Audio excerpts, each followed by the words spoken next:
Pandang dari Seberang oleh Husni Darhut. Kemarin saya dan Mahmud pulang dari Batam dan kami menyeberang ke negeri seberang. Kemana lagi kalau bukan ke Tanjung Pinang? Kata istri saya, kota kecintaan. Waktu memang sudah agak petang, karena ketika di Batam tadi kami sempat agak lama menghabiskan waktu bertemu dengan seorang kawan. Ya, kawan lama semasa SMA dulu yang baru saja selesai ikut pilkada di kampungnya. Dan hasilnya adalah kalah, meskipun bukan yang paling bawah. Tentulah kawan dalam keadaan seperti itu harus kita jumpai. Tentulah kawan dalam keadaan seperti itu harus kita dengarkan kisah perjuangannya. Meskipun dia kalah, bagi saya ikhtiar kawan lama saya itu adalah sesuatu yang luar biasa. Tak banyak orang punya kesempatan berani berlaga di pilkada seperti itu, karena kebanyakan mereka tak punya nyali. Beraninya hanya jadi tim sorak di media sosial, sambil terus berdoa kuat-kuat dan berharap calon dukungannya menang. Dan setelah menang nanti, calon pujaannya bisa mengubah nasib keluarga mereka, barulah mengubah nasib negeri ini. Kalaupun itu tidak lupa. Apa toh berdoa? Memang doa di pilkada ampuh, selah Mahmud. Di politik Tuhan netral toh, tambah Mahmud lagi setengah terbahak, setengah terbatuk-batuk. Oh iya, katanya kawan lama saya itu ikut pilkada dengan menggunakan jalur independen.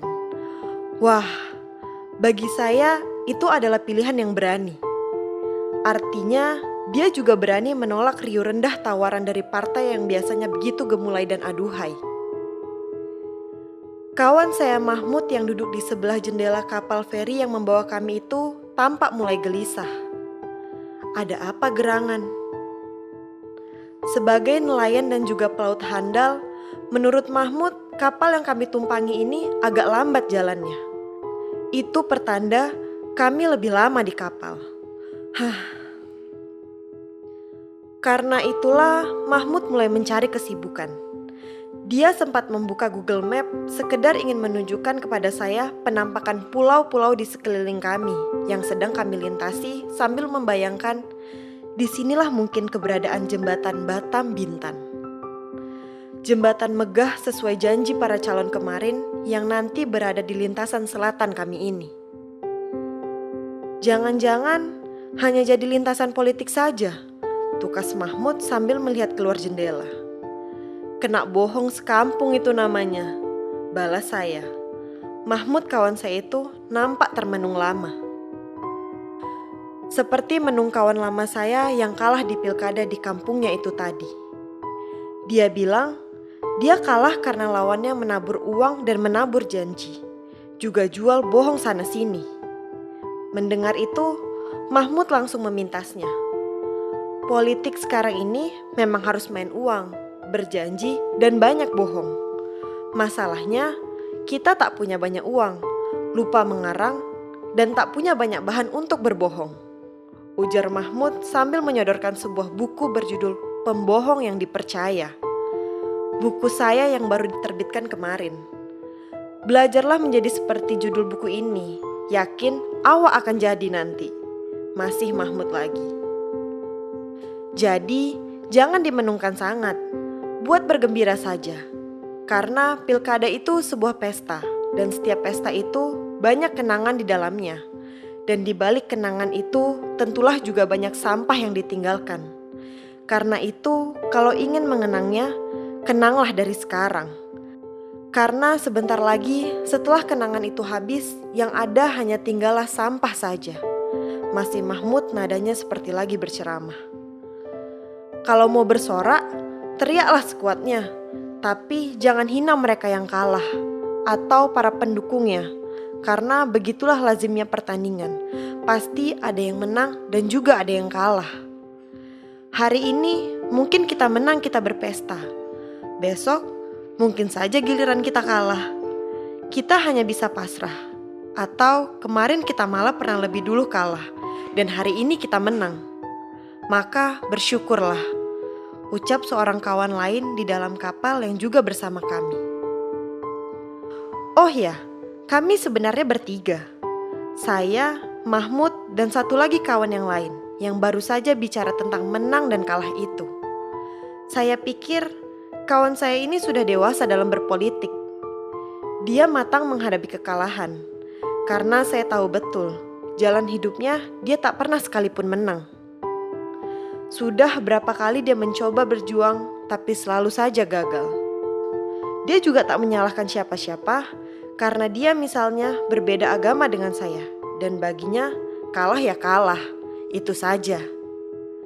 Dia tak menyalahkan juga kalau ada banyak tokoh-tokoh tak membela dirinya dulu. Karena dia tahu, tokoh-tokoh itu juga sama posisinya dengan yang lain. Sama-sama harus memilih berpihak dan harus berada di salah satu calon karena negeri ini milik kita semua. Kawan saya yang bersama kami itu mengingatkan saya cerita soal mereka yang bertepuk tangan.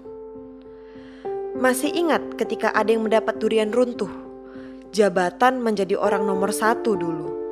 Banyak yang bilang, bertepuk tanganlah dia ya Tok. Waktu itu kita dengar di mana-mana. Ternyata tak sampai selesai kita harus menepuk kening ketika jabatan itu lenyap dan dia harus berpisah dengan keluarganya di penjara. Kemudian ada lagi yang bilang bahwa penggantinya kini sedang bertepuk tangan. Oh, nanti dulu. Bisa saja berubah bukan bertepuk tangan, malah menjadi menepuk meja. Sombong. Betul, mungkin saja nanti dalam waktu yang tak begitu lama kita akan menepuk meja sendiri. Seperti yang pernah kita saksikan di drama politik nasional yang menyakitkan hati. Kita yang sudah berdarah-darah, dia malah bermesra-mesra dengan mantan seterunya sambil membagi-bagi kuasa.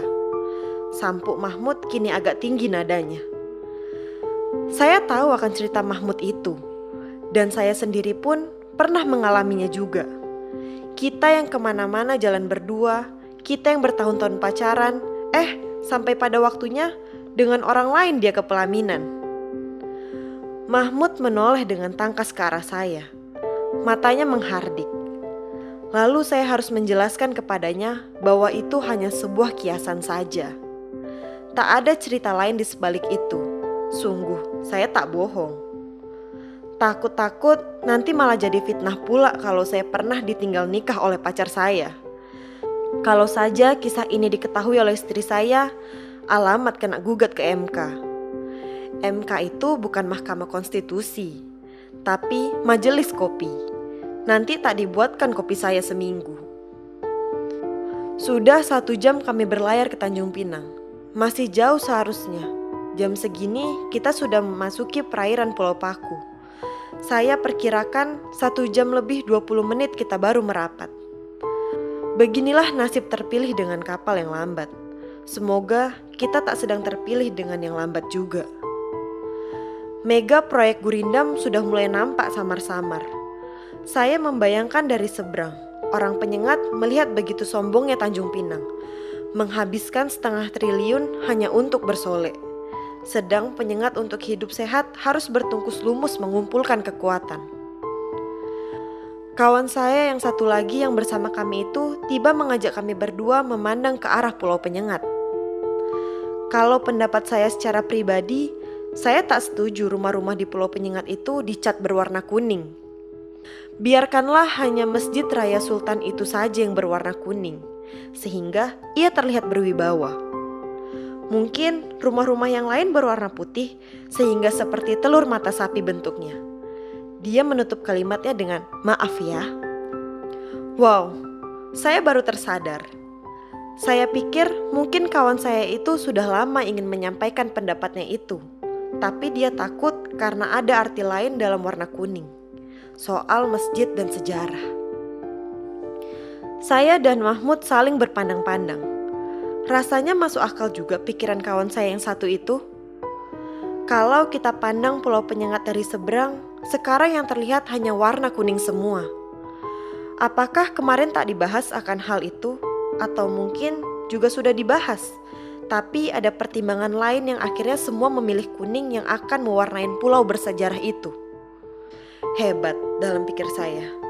Saya bersyukur mendapat kawan-kawan yang hebat seperti Mahmud dan kawan saya itu, yang punya gagasan dan pendapat, bukan hanya kawan yang pandai mengangkat bodek dan kawan bergelar ampu suhu, yang menumpang berjuang untuk menumpang makan dan menumpang menang.